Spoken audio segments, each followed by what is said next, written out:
Welcome, and thank you for joining us for a new Ask the Pet Food Pro chat. This series is brought to you by Pet Food Forum 2022 and the editors of Pet Food Industry, the magazine and digital content provider with decades of providing the market with pet food expertise. You can find our content at petfoodindustry.com. Ask the Pet Food Pro is a great opportunity to interact with an industry expert and ask the questions that are most on your mind, while gathering details to help you and your company provide high quality pet food and treats. Today's chat is about clean label ingredients and what to know for using them in pet food and treats. This chat is supported by Ingredion. Thanks very much to them. And our expert today is Dr. Ellis Liu, Technical Manager of Pet Food for Ingredion. Welcome, Ellis. Thank you for joining us today. Before we start the Q&A, I have a few housekeeping notes. First, you've all been muted to ensure you can hear, everyone can hear, and we can focus on the discussion. So please submit your questions or comments in the chat box. Some of you submitted questions beforehand, and we really appreciate all those. We'll try to get to as many as we can today, along with one submitted today. Please understand, though, that Ellis will not be able to answer questions related to specific formulations or regulations. This is intended to be an overview of the clean label concept and how to apply it in pet food. Finally, this chat is being recorded. You can access a recording starting in about a week at petfoodforumevents.com, and then click on the Ask the Pro tab at the top. Okay, so with that, we're going to start the discussion. Ellis, if you are muted, can you please unmute?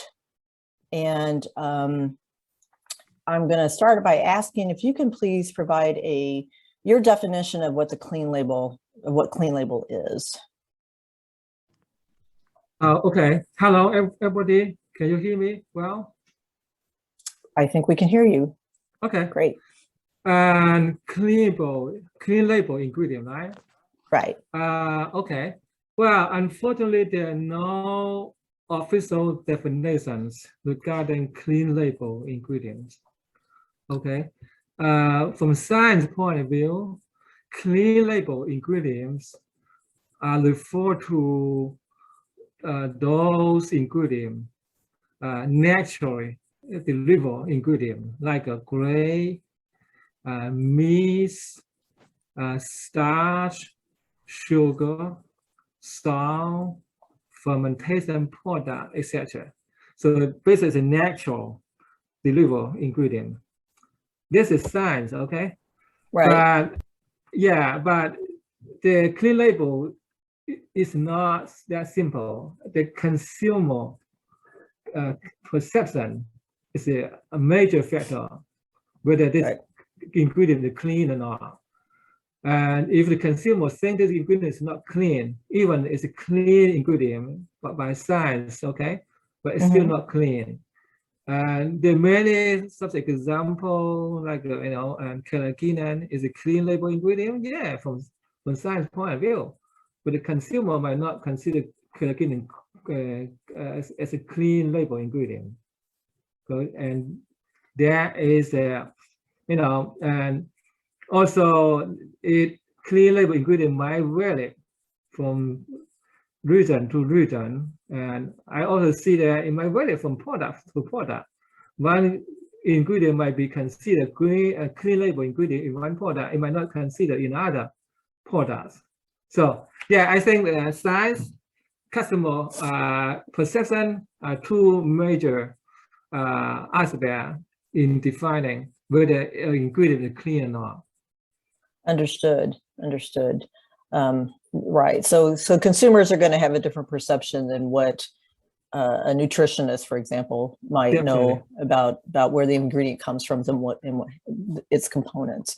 Well, you mentioned regional differences. We've had some questions about trends. What do you see are some of the key trends now in clean label ingredient, and what might be coming in the future? The key trends, I think, in terms of, clean label ingredient. Right now in the USA, I think the pouches are very popular. It's almost like everybody using pulses, okay? I'm sorry, using what? Pulses, more like a Oh, the lentil, pea pulses, powder, right? you Okay. know, lentil flour, pea flour, lentil protein, pea flour, or lentil star, pea star, etc. The pulses is very, very popular. Mm-hmm. But it cooled down a little bit in last 2 years, I must say that, because there are some reports that don't get sick because they eat a lot of great feed product, which normally contain a lot of pulses and the peas flour, lentil flour. So what they call it, the DSM, the dilated DCM, right? DCM, dilated cardiomyopathy. Okay, it's Right. more like it's like a heart disease, one very common heart disease, you know, dilated heart, so causing problem. But I saw there's a report recently from FDA. They said that there's no correlation between those grain-free pet food and the DCM. Mm-hmm. So yeah, and therefore I don't know, the consumer still have in the worry about PAL ingredient or not. But anyway, PAL is very popular. I think it's had a compound annual growth rate about 6.1%, and then in 36 billion global pet food ingredient market, roughly 11% of this ingredient is from pulses. You wouldn't believe it, 11%. You think starch is very common used in pet food? It's about same, 11% as well. I'm sorry to interrupt. So you're saying pulses make up about 11% of the 11% of the 36 billion global 36 billion global ingredient market. Yeah. Wow. 36, yeah. And so, and then you said, was it starches? You said that makes the starch about same, 11%. Wow. Okay. 11% is almost equal. The market size between starch and pulses are almost equal. 11%. Wow. Yeah. Wow. And that is. Yeah. That is a big leap there. Yeah, bigger percentage in terms of pet food ingredients in the global market. Well, I think you asked about a couple other things about, you know, what the next upcoming clean label ingredient. I believe there are no single ingredient is in the stand out at the moment. I think with multiple areas. I can see a lot of requests about, you know, like a natural preservative, natural colors. Okay, color is it's troublesome. You know, I will remove the synthetic colors, and then you had to replace some natural color. Normally, those vegetable powder, they have color, you know. Right. So like green, alfalfa extra, maybe some other. But these color numbers not heat stable. So when you're doing extrusion, those color would not, you know, would not have chance to survive the extrusion. And just a molding too, you know, and difficult. Also, those color you had to use it more. Okay. Excuse me, can everyone please make sure they're muted? Hi, Donna, it's Sandy. Sandy, can you please make sure you're muted? Actually, I just muted everyone, so Ellis, you may have to unmute again, sorry. So you were talking about colors and whether they can be natural and clean label.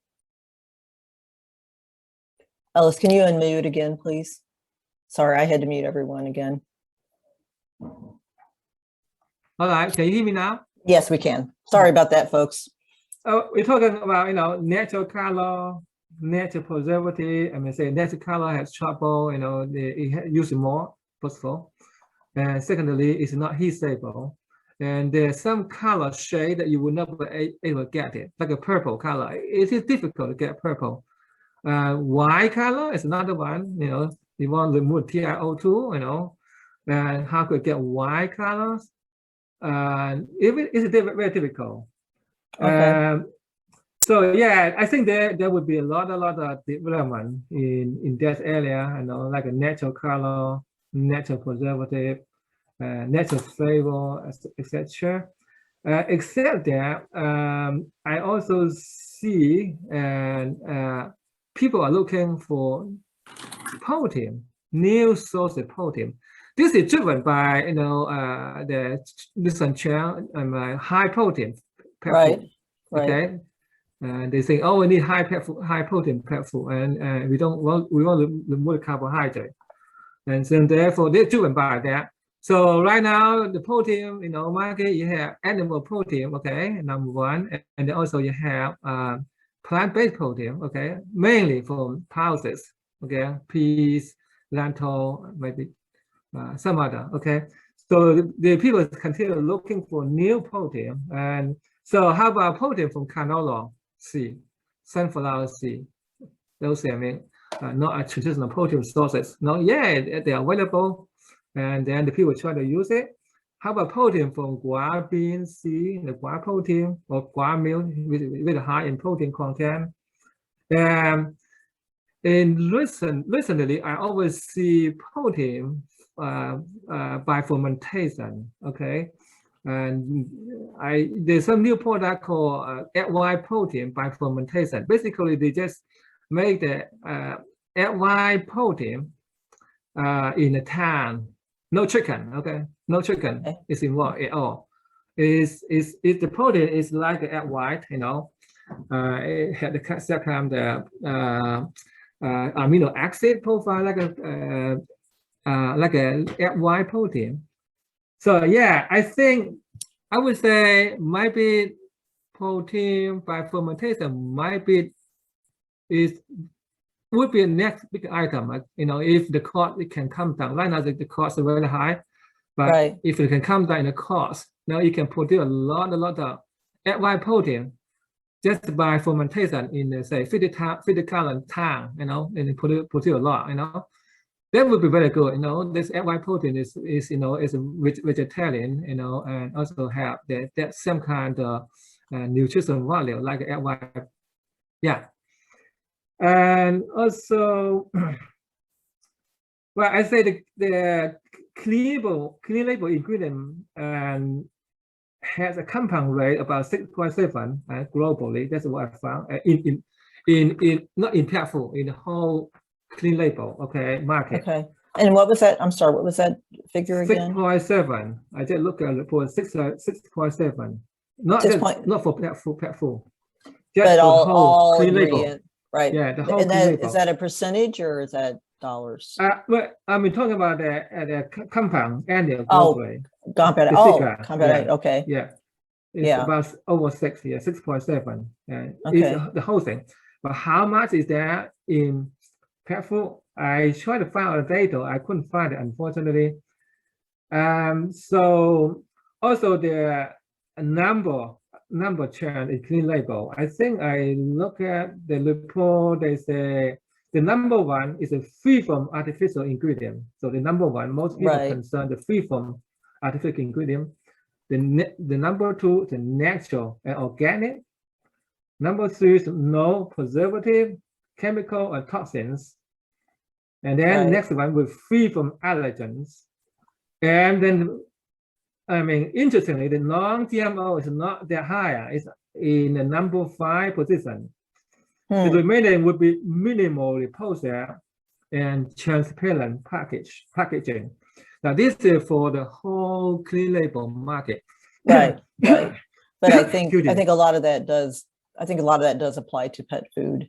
Really, yeah. Especially the free from artificial ingredients and things like that are always very popular claims in pet food consumer surveys. So now translated into pet food. Okay, what I have seen, I'm working for ingredient supplier.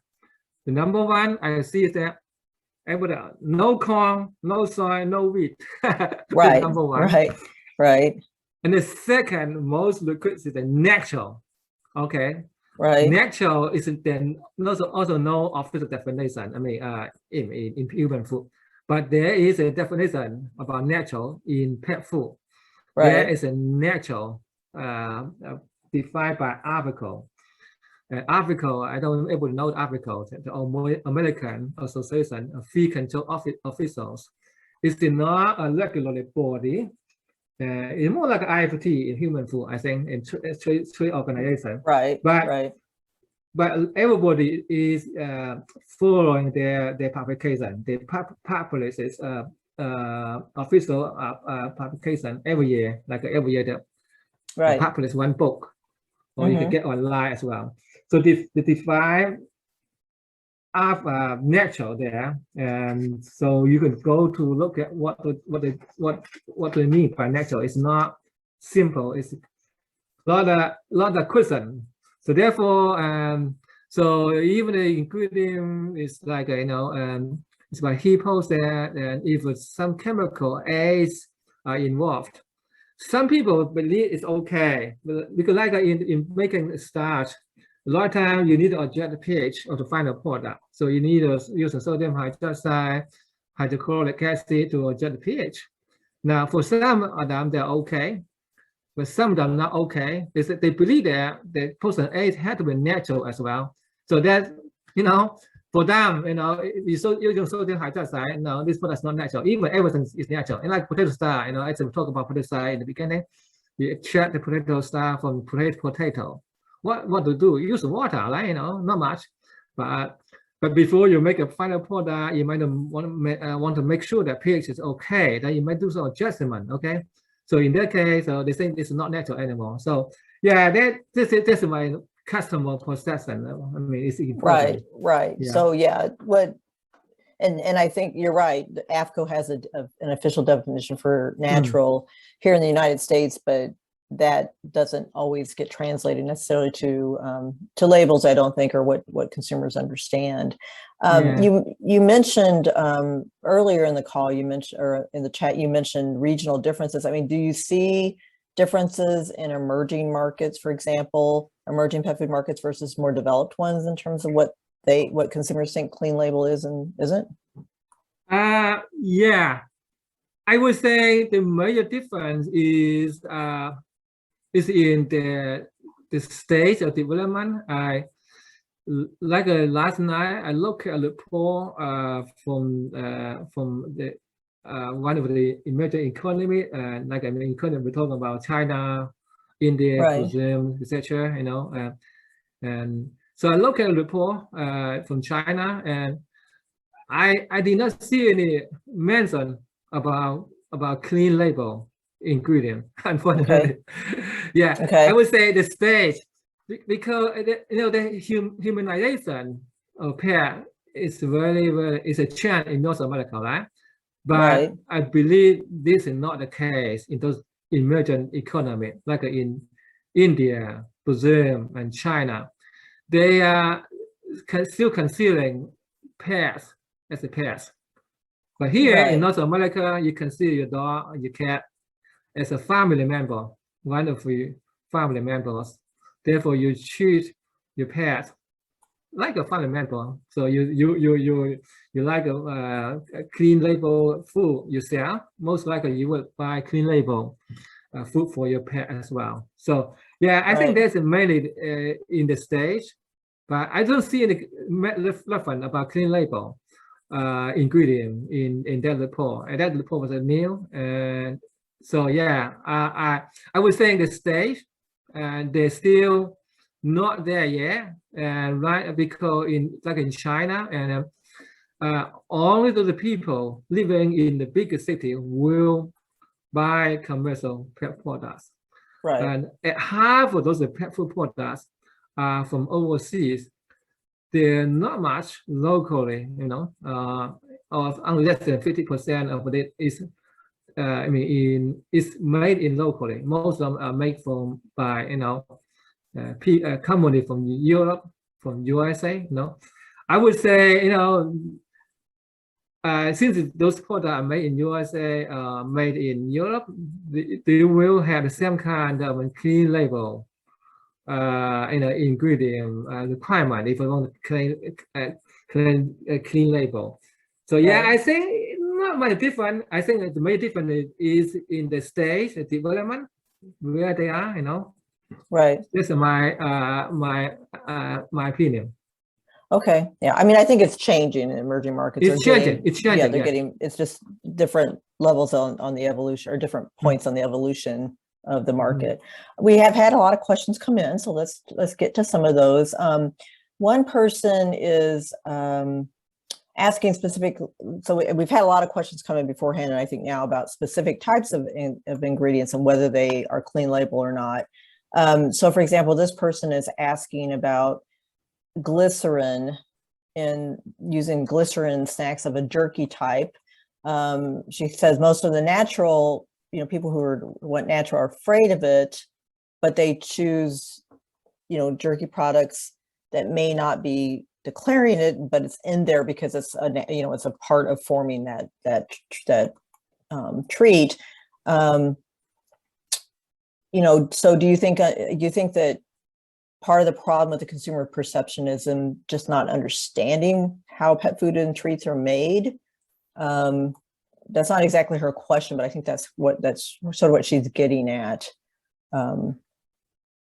I would think so. You were talking about glycerin, whether glycerin natural or not. From science point of view, I would say glycerin is natural, right? It's a hydrolysis, it's just the oils, okay? And from soybean oil, coconut oil, so people try not to use glycerin from soy sauce. They want to use the coconut glycerin, very popular right now. Okay, it is more expensive. The consumer might not know what the glycerin is. Yeah, probably they don't know, and they might consider that not natural. Yeah, that could be a problem. But yeah, glycerin-free product. Yeah, it's possible to make. It's possible to make. Like in pet food, okay, you ingest a molded pet food, for example. Normally, it contains quite a bit glycerin. And anything from 10 to 15%. The reason for that, you had had flowability. You heat the product up to very high temperature, anything that 180 to 200 degrees Fahrenheit. And then, when the molded material had to be able to flow into the mold, which is about 8 to 32 cavity, then it's 32 cavity is difficult to flow it. Okay, and then so if you don't have glycerin and you just use water, yeah, you could do it, or you could do it, or other gelatin you can do it. But glycerin is more effective, and otherwise you have to use a lot of water. In that case, you have cotton trouble. Because normally you do not join the product after injection molding. You just cool it down and pack it. If you have 25% water there, you have trouble. So better dilute it into half of water, half of glycerin. Therefore, you don't need a joint product, so you still get the flowability. Yeah, the people do not understand that why you use glycerin, Yeah, but it's for injection molding. It's just for flow. Yeah, for the material flow into the mold for processing. Yeah.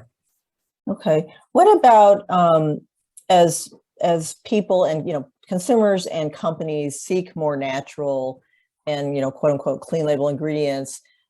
It's often the same ingredients that are going into human food. Is it going to continue to be difficult for pet food and treat manufacturers to find clean label ingredients without competing with the human food side? Like a lot of ingredient supplier, including the company I'm working for, Ingredion, all these ingredients we are selling are human food grade. We do not have, or we have one or two more pet food grade, or more. 99% human food grades. Okay, in our case. Right. The problems there, I hope about that.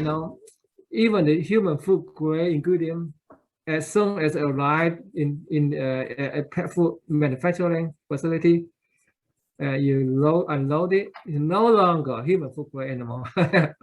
So in order to get human food product, everything from ingredient to the manufacturer had to be human, food grade, the facility, the extruder, okay, packaging, everything. So how could you do that? I don't know. Maybe some people can do it, but most of those are total. They make pet food. I don't think they can do it. So yeah, I see some human food grade product in the market. It's not a lot, Whether the consumer consider human food grade better than pet food grade, that's another story. Right. I have not seen any report on that, whether, the human food grade, pet food grade, would they just buy human food grade? And I don't really have an answer about that. Okay. You mentioned before, one of the labels that people may avoid, although it's not as high up as some of the other ones, is, non-GMO. Someone's asking about GM sourced enzymes versus direct fed microbials as probiotics. How do either of those fit into the clean label concept? And, do these trends conflict? Like a prebiotic? Right, direct fed microbial probiotics versus enzymes that may be coming from GM type ingredients. I see. Well, I would say you should avoid those that have, use the ingredient. Why would you make? You try to not use the ingredient that have GMO. I think the people ask, what kind of ingredient you make from it, and yeah, I think they will ask that question. Yeah, they will ask the question for sure. Yeah. So people are going to look at whether it's GM sourced or not, you think? Yeah. The manufacturer might ask, hey, what is the the ingredient made from? They might ask that question, and then you say, oh, that's ingredient made from corn, or maybe soy or something. That's contain a lot of GMO product in the country. They might not like it. More like a lecithin, and lecithin from soy. Yeah, it's very popular. Emulsifier, natural emulsifier. But when the people know it's made from soy, they might not like it. And so therefore, lecithin from canola, sunflower are very popular in the pet food markets. So they will use any lecithin made from soy. Yeah. Gotcha. Yeah. Okay. What about you mentioned alternative proteins before, like fermentation, egg whites, and things like that. What about we had a couple of questions come in earlier about insect protein. Do you think obviously they're still in their infancy and just now starting to get approval for full pet foods here in the United States, but do you see those as being perceived as clean label? I would say from science point of view, it is clean label, but I don't believe the consumer consider insect flour, insect protein a clean label. I doubt it. I'm very doubtful. They say, oh, insect protein in the flour clean label. Most likely not, although it's clean in science, but consumer do not believe that this is a clean label. Okay. Yeah, I think the insect there's no regulation about insect ingredient, right? And I think the insect protein industry need to do more in this. Educate the customer about what benefit they can bring by using insect protein, and also they have to be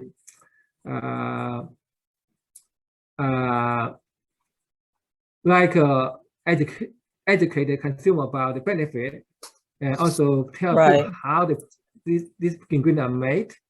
Okay, there's no regulation, unfortunately. The opinion, everybody has opinion about, you had to follow TBA had to be farmed, not go to outside to catch it, and then use it, and you had to farm it, okay, not it raised it for feed, edible insect for human food or pet feed. I think recently article approved the wonderful insect ingredient in dog food. I think the last year, what do you call it? Let's see, black soldier fly, Right. larvae. Yeah, that have been approved last year. Right. By article. Okay, and then they expect to approve its use in cat food this year. I believe that's what Right. done. Yeah. Right. Other ingredient is an ingredient. It. I think basically it has three regions. I think Europe, okay, USA, and other part of the world. And so depending on which country you're talking about, in USA, there's no regulation, there's no opinion about it, and then Africa approved one of the insect protein, insect flour, and Europe is insect protein flour are considered novel food, but not in USA. In USA, it's not considered novel food, but in Europe, it considered novel food. Therefore, it have to go through a lot partisan approval, and it would take 2 to 3 years to get it, Right. Yeah. Right. But in other part of the world, also in China and India, and those Thailand, South Asia, they in their culture, I mean, they eat a lot of insect. They're human, Right. The human. Right. So therefore, they don't. Not as a concern, they consider maybe traditional foods for them. Right. So it's different. It's different from region to region. Yeah. I think you're right. I think in the quote unquote Western world, it's going to take some education to get consumers to embrace, if you will, insect protein for themselves or for their pets. And so that might feed into whether they consider it clean label. And if the companies can make a good case for it being produced in a clean, natural way, that probably will go a long way. Yeah. But anyhow, insect ingredient is a niche market right now. It's not here, Right. And because the consumer perception and regulation issues. Another factor is the cost. Last year, I tried to formulate broad food, okay, using insect protein, insect flour. I look at it, wow, it's just so expensive, you wouldn't believe it. I think the $40 per pound. Yeah, it's expensive. Jesus, $40 per pound. How can I, use it? Because I have like a budget cost for how much you can. I mean, the customer can pay for one jar of that kind of food, though. So in order to incorporate, meaningful percentage, insect protein in the formula, I said $40 per pound. Immediately, this is one ingredient. This product cost out of range. So I have to either remove it or reduce it, in the teeny tiny amount, and I still collect insect protein in the product. But I don't know how meaningful would that be. So yeah, the cost is another factor. Sure. Yes. Sure. Yeah. Sure. You mentioned we talked quite a bit earlier about pulses and other plant-based proteins and things. Someone's asking if you can please elaborate on the trend toward vegetarian and vegan pet food and treats, and are these, the implied question to me is, are these part of the clean label movement, do you think? And will those spur some new ingredients coming into the pet food market? Yeah. I mean, the clean label and customer, as I said, that asking about no corn, no wheat, no soy. Number 2, natural. Number 3, real ingredient. And number 4, I can see that they are more looking for how these ingredients are made. How ingredients are made. They would like to examine the detail process flow chart to see it step by step. So I Right. have been in many this kind of meeting.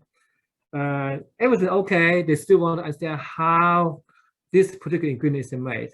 Now, there's sometimes it's more like a trade secret for us, and we can reveal too much. That's a dilemma for us.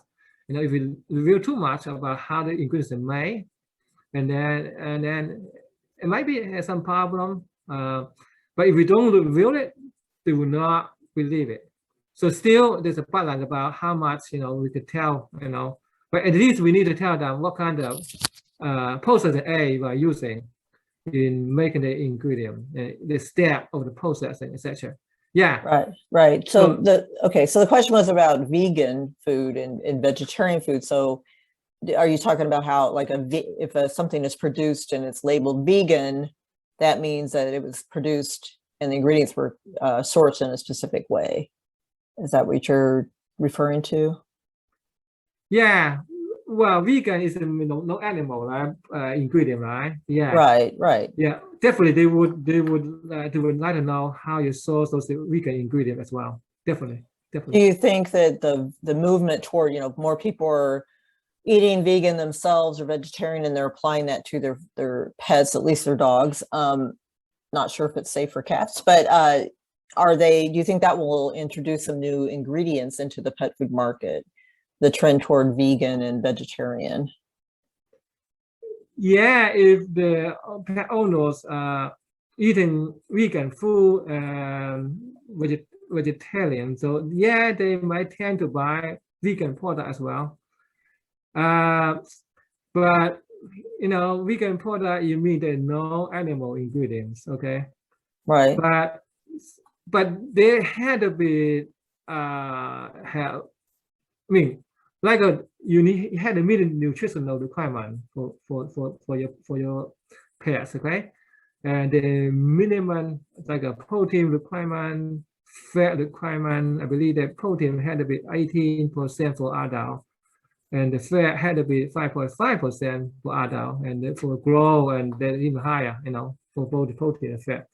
So first of all, you had to meet the protein requirement, the carbohydrate requirement, the fat requirement, whether it's vegan, vegetarian or not. Otherwise, you will not able to get enough nutrient to maintain, So yeah, they have to be careful, So. Okay. Let's switch a little bit the comments a little bit to labeling and because that obviously plays a big part in what consumers perceive. Does one person is asking, does using clean label ingredients affect getting a product certified? And I'm not sure what they mean by certified, but maybe the question is related to, as long as they're following regulations or certification standards, that the use of clean label ingredients should not affect that, right? Can you repeat your question again? Well, the question is, how does clean label affect product certification?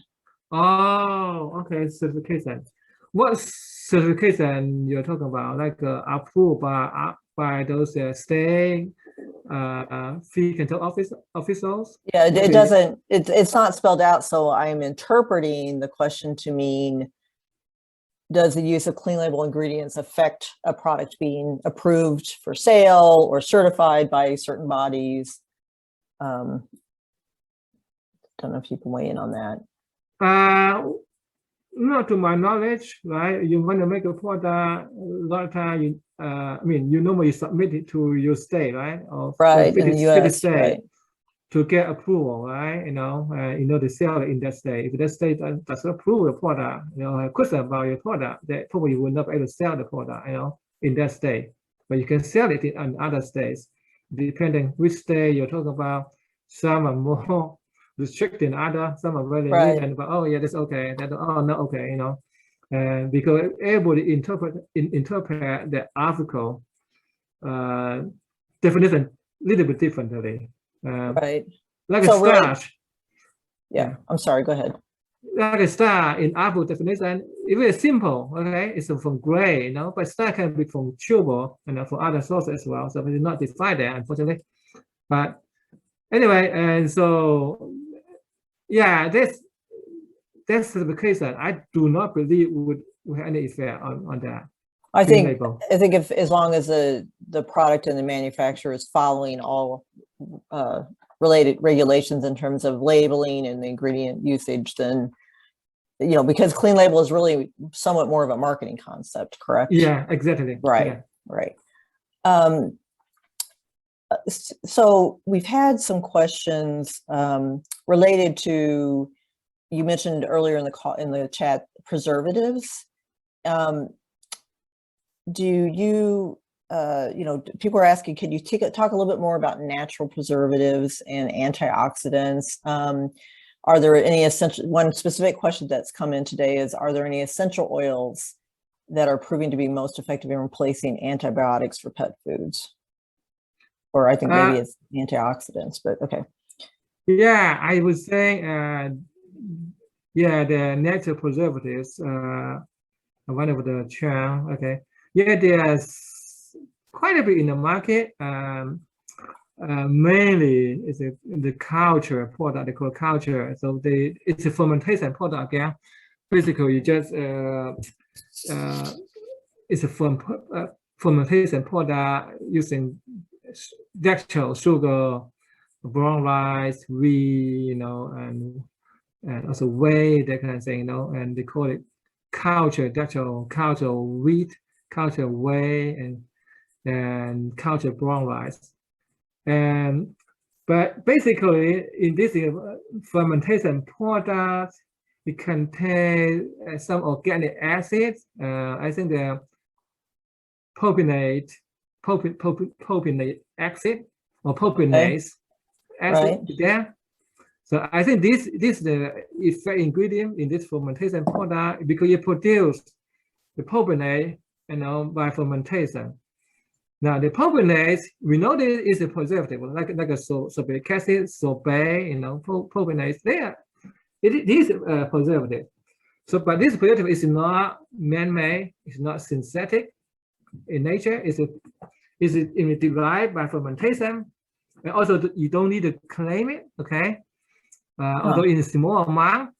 So yeah, of course it would do the job. Okay, so but most likely you have to use it more, because in using synthetic, sorbic acid, you might only use 0.1, 0.2%.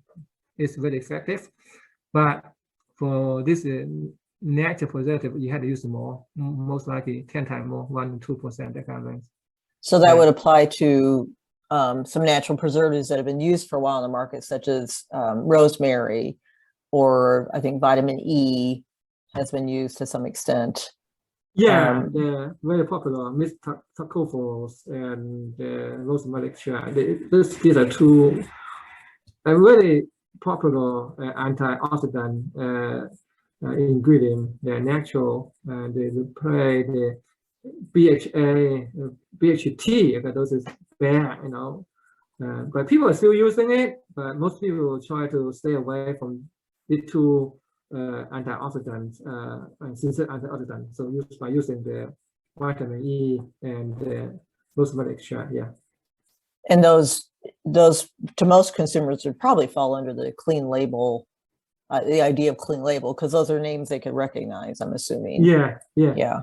Exactly. Recognizable is another another thing too. If you don't recognize, they don't believe it's clean label. More like xanthan gum and gellan gum. The two gum are clean label gum, right? But most people believe gellan, it is clean label, but not xanthan. And reportedly, they say because xanthan starts with X, so therefore it's not clean label. Well, it's clean label. Yeah, it's not as common a recognizable word. It probably seems more, I don't know, chemical sounding to some to some consumers. I could see that. Someone's asking if using more natural colors and flavors, does that impact taste and appearance of the product? It does. Okay, it does. I remember many years ago, we were trying to develop a green, just a molded balls, using natural green color. And we using those natural green color, which are using chlorophyll, which is not natural. So we try to stay away from chlorophyll and make it green color. And yeah, first of all, we had to use much more, 10 times more at least. And when you use that much natural color, it will interfere.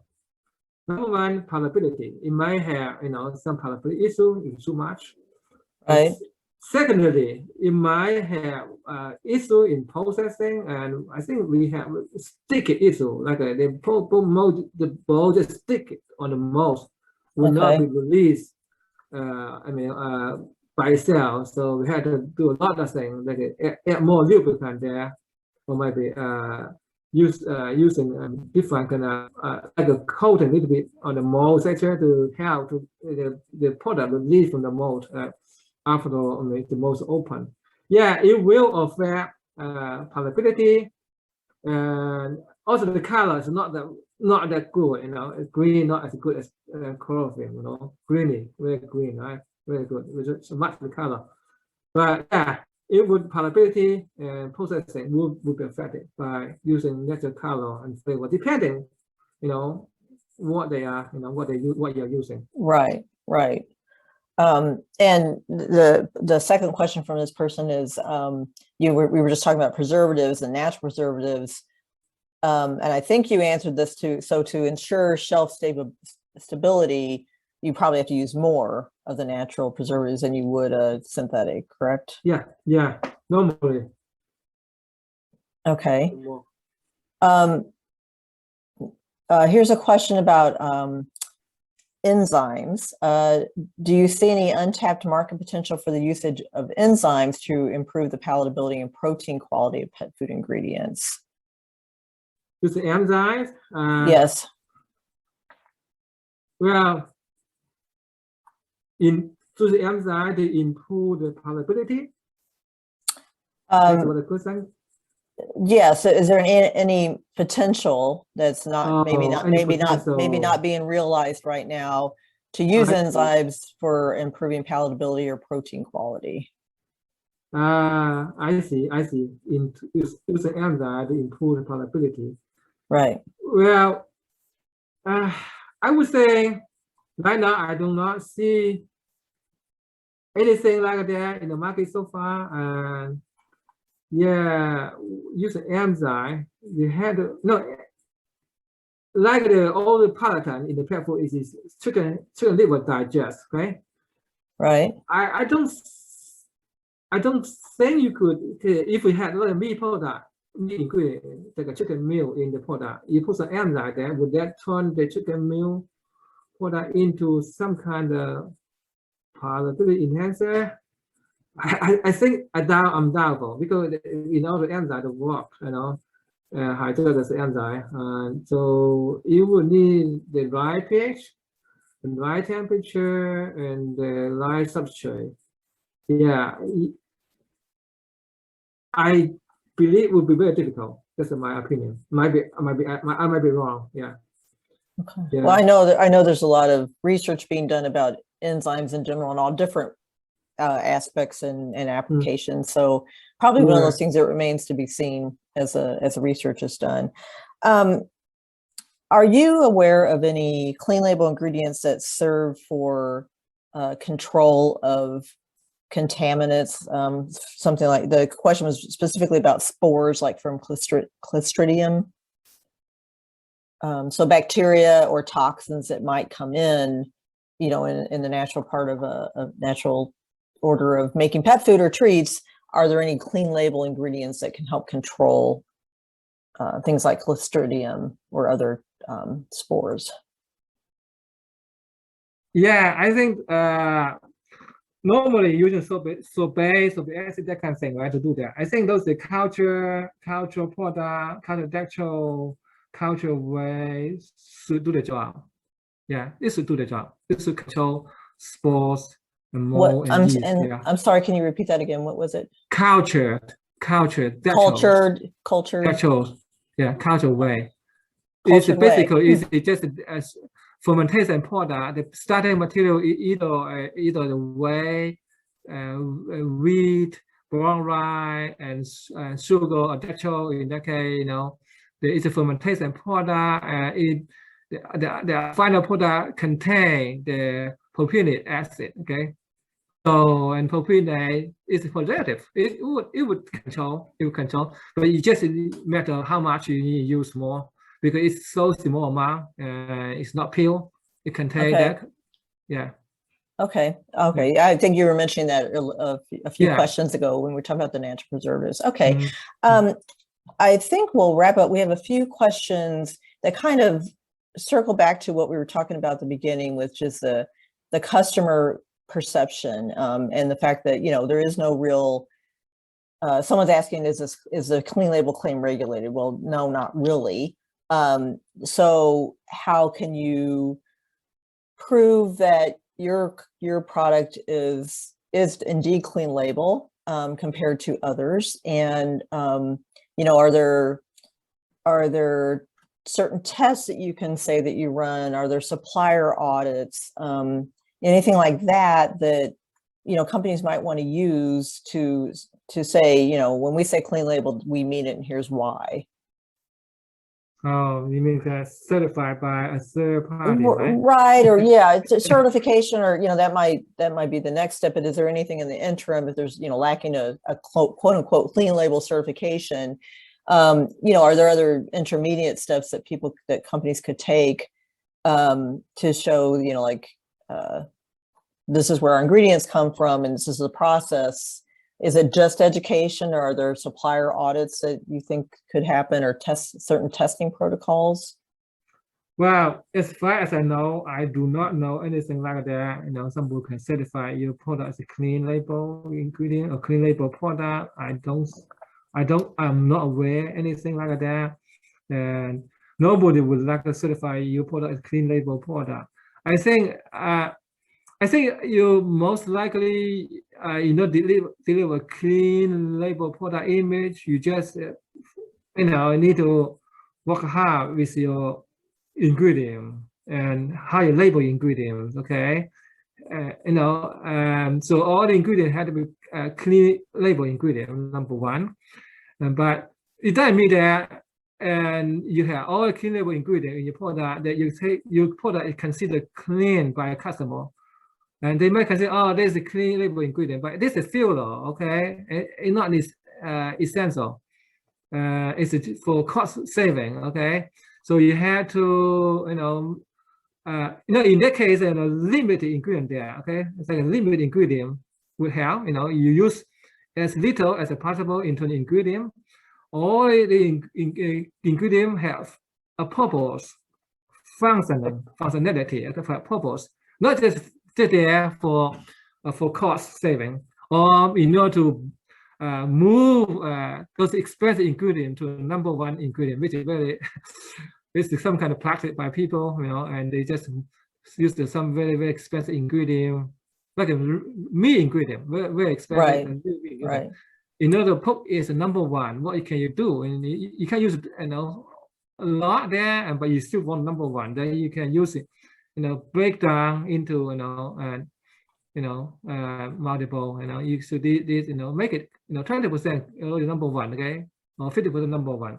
So you can use all those other ingredients to help that, okay, in terms of formulation, okay. But, you know, so the people then, you know, say, oh, there are too many other ingredients, it's not clean, okay. So if you want to use the 4 or 5 ingredients, you know, the meat ingredient had to be 50%, okay, for example, in order to get that. Right. Using 20 there, you can 20%, you may see at number one. Yeah, I think the labeling, you have to pay attention to labeling. So, and then also all the ingredients had to be recognizable by consumer. If it's difficult to pronounce the name of the ingredient, they will not consider clean label. And so that had to be common name, I think, you know, and to the customer, they understand what it is, okay? then you get clean label product, then they will buy it. That's my opinion.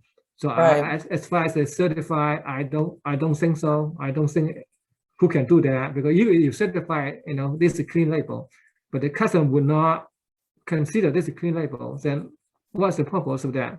Maybe not. Right. Yeah, I think it also might go to, at least in the U.S., some of the AFCO rules, definitions that have to be followed. They require, for example, the more chemical sounding name for a vitamin to be used rather than just to say vitamin K. And so I think that that's part of what trips consumers up, is that they see these things that really actually are pretty natural and clean label, and they're very important to be in the pet food for the pet's health. But because of the way they're required to be labeled, the consumers see that as being not natural or clean label. So I think a lot of it, I think manufacturers' hands are tied somewhat by the regulations in some cases, the labeling regulations. Yeah, for minerals and vitamin, and it's difficult to get natural. So that's allowed by article that it's although synthetic, and then I think it's still allowed to use it, synthetic, but they're not a natural sources for all those ingredients. So yeah, it's difficult. Yeah, it is. Well, we're at the top of the hour. I want to thank everyone for participating today. Sorry about the few little technical difficulties, but they worked out. Thanks so much again to Ellis for sharing your insights and expertise. Thanks again to Ingredion for your generous support of today's chat. And to continue your learning on ingredients and many other pet food industry topics, please watch for more Ask the Pet Food Pro chats coming throughout this year. We're doing one roughly every other month. Plus, we have 2 conferences in May. We have Pet Food Forum 2022 in Kansas City, the beginning of May, and then later in May in Germany, in conjunction with Intrazoo, we have Pet Food Forum Europe 2022. For more information on those, you can visit petfoodforumevents.com. A reminder that the recording of this chat will be available in about a week, also on that website, petfoodforumevents.com, and just click on the Ask the Pro tab. Thank you again for logging in today, and I hope you enjoy the rest of your day and evening.